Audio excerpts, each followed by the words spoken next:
and welcome to Westgate Lanes in Boise for what we think is going to be a very interesting couple of hours of bowling. As we mentioned, it's the mixed doubles bowl-off, and that's exactly what it means. Mixed doubles, men and women teams going at it each other. With me is Larry Cook. He is a former PBA member and the owner of Pro-Am Sports here in Boise, and I think we've got a pretty good tournament on hand here for the next couple of hours, Larry.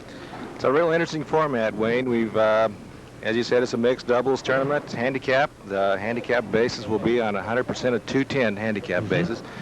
We might want to mention that handicap will be added to the first of each game. So when you see a 69 in the first frame or something, don't get nervous about it.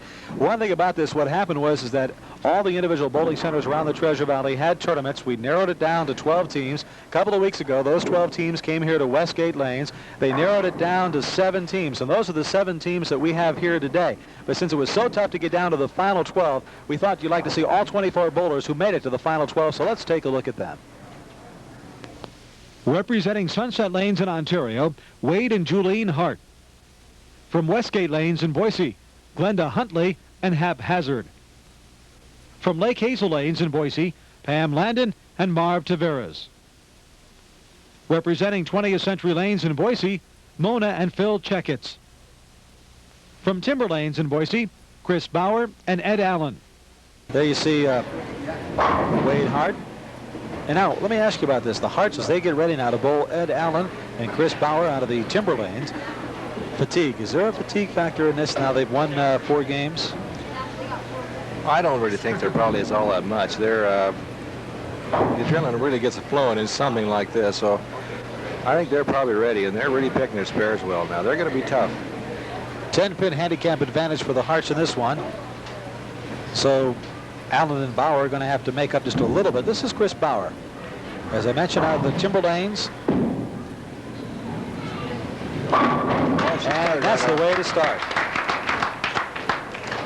Chris Bauer, you'll see it. It'll just go right down the well, and everything goes down for her. She comes into this tournament with a 134 tournament average. Overall, her highest current average is 165. She's been bowling for 5 years. Now let's see if Wade Hart can get his team off to a good start.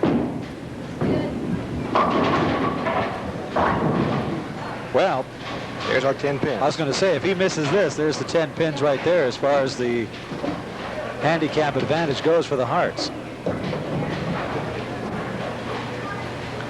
Number 1 seeded team in this tournament, Steve Baxter and Marilyn Dye, and they are just now getting up and starting to bowl. There's your 10 pins right there. And then some.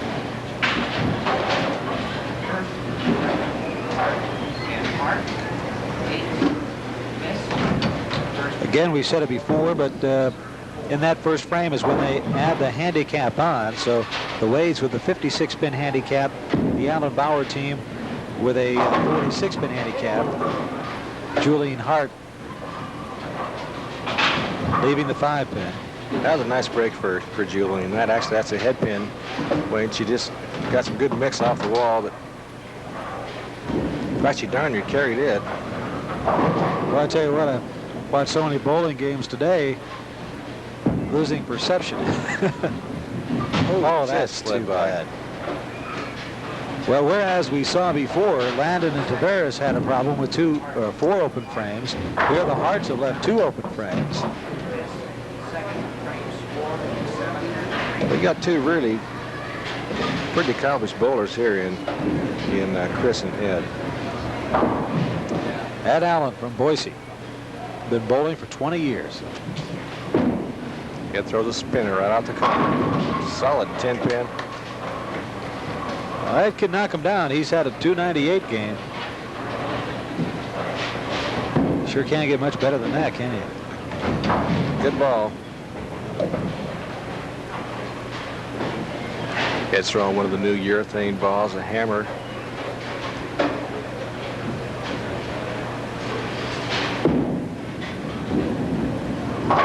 Nice cover. So they made up those 10 pins right in the first frame through 1 frame. 64 for the Hart, 66 for Allen and Bauer. And they actually were able to make up 12 pins.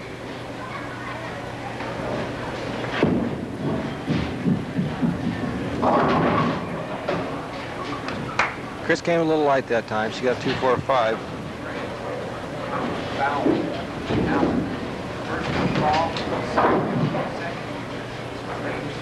Almost got it in that pocket, but not quite enough. Just a little light. It's certainly a makeable spare, but it's not any pushover. There's the danger in that spare. Just call it cherry or chop. Just pick that front pin right off the 5-pin.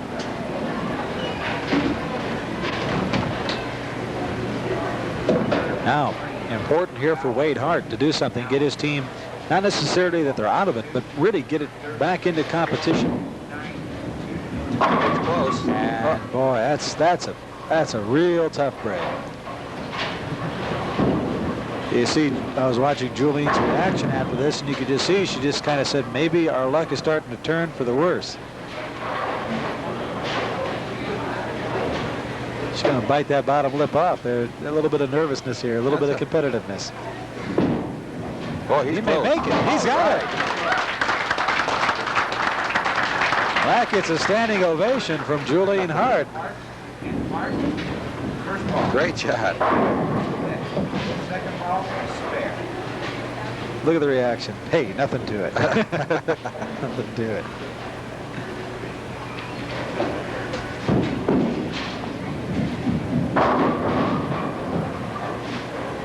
Out of pin action. That was a good ball. She came a little bit high, but she left that solid 4-pin.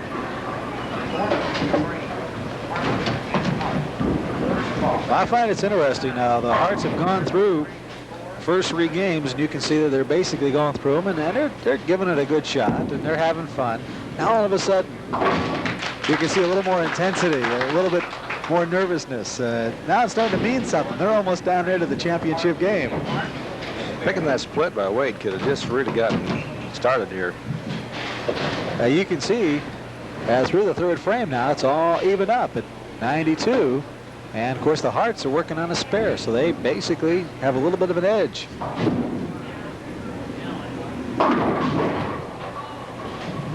Just a little kiss, but nothing more than that. Came in a little bit high. This could have tripped very easily.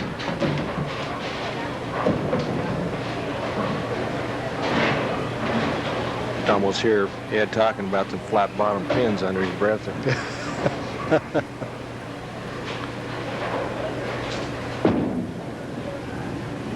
Well, he covers it real well that time. Ed's been very active in the junior bowling program in Boise. He's done a tremendous job with the juniors. Well, through 4 frames, folks, we are deadlocked. They're deadlocked at 102.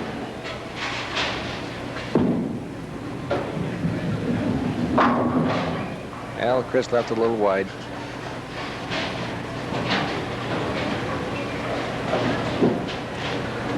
Just hurried up a little bit. Bauer and Allen, first ball, 6. Goes to the frame, score 1-0-8. There she goes. Nice cover.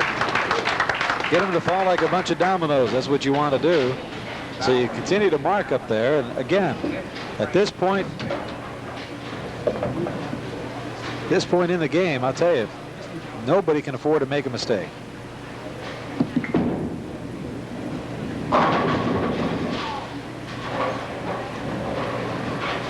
The Hearts have got a little bit of an edge now. Just pins. We're only talking counts now. It's 110, 108 through 4 frames. The Hearts with a 2-pin lead, but that is only a count. Everybody's on spares. But very important. I tell you what, that little bit of an edge can go here if Wade does not make this spare. And he left it right again.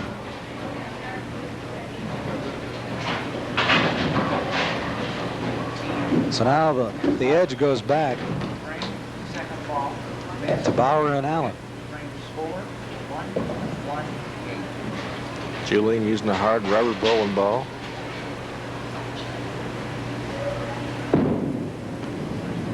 Boy, that was right in the pocket. That 10 just stayed there and did not want to move. That's about as good a ball as she's thrown all day. Pins just flew around it, but nothing touched it. Wade right now just hanging tough while his wife does the work. Just stay down there long enough to grab it. And everybody is that barely. You can tell the pressure's starting to mount. Look at that thing hang on there. It's a good thing that lane wasn't any longer.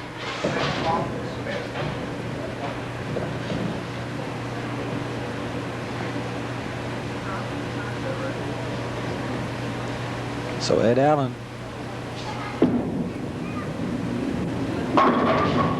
Solid 4-pin. Boy, just about got it off the wall. That's happened once before. Another pin almost started to go down. Pin setter comes down, catches it.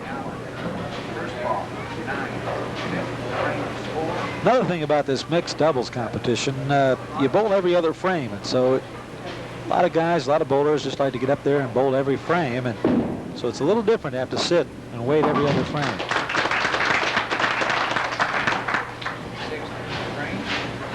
The marks continue. That's a nice spare for Ed. Gets it right in the face. There's a better ball for Chris. Good ball. There you go. Chris Bauer with the strike. Chris throwing one of the new urethane balls too. That 14-pound hammer.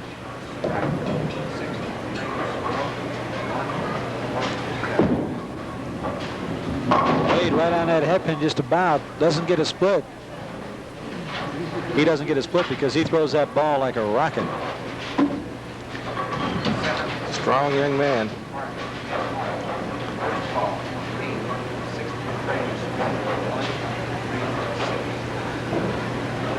Looking at that 6-10 split. And he just lets it fall off to the right. He is really having problems with the spears, and that has really, again, put the Hearts in a tough situation.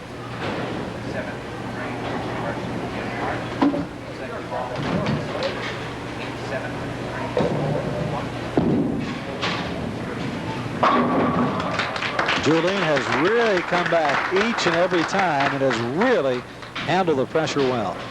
I think that Brooklyn side's pretty good to her.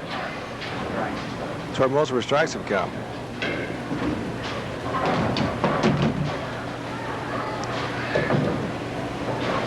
So Ed Allen, 175 average in this tournament.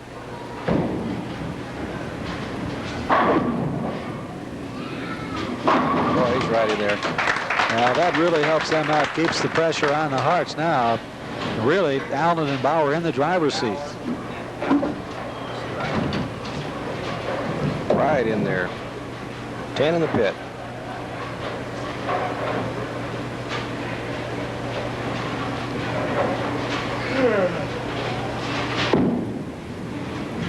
Another nice ball. Yes. That's a 33-pin lead now.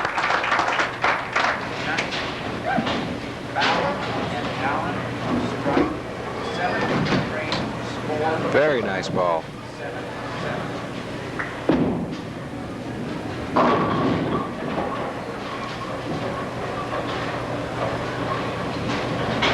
.177, 144.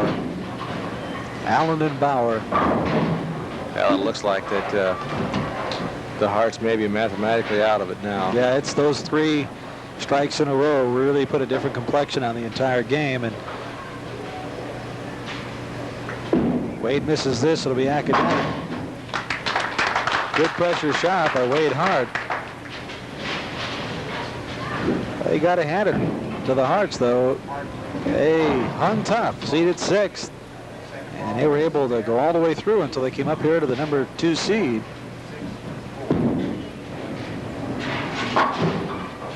Tough time for Julian Hart to throw. That was probably the worst ball she's thrown in the 4 games that they have played. Tough time for that to happen. They've done so well today. They sure don't have anything to be ashamed of. They've done a really good job. They've represented Sunset Lanes in Ontario, Oregon very well. Look at that nice comeback. You had to be disappointed with the first ball. She comes back and gets the mark in the 10th frame. So at least she can get that 3rd ball. Possible 197. A little different than that 240 they rolled last time. There's a nice ball. Solid 4-pin. Well, a really, really good effort. Julian Hart really bowled her heart out today. Ed and Chris have a possible 267 game. 196 for the Harts in this particular game. And without even rolling here, Allen and Bauer at 197, so they've got it locked up. There it is, finishing it out.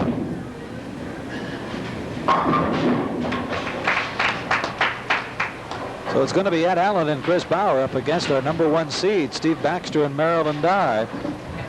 And right now we're just watching Ed Allen, of course, finish out his 10th frame. But it was the Harts winning game 1, 2, 3, and 4. Game 5 just proved to be a little tougher.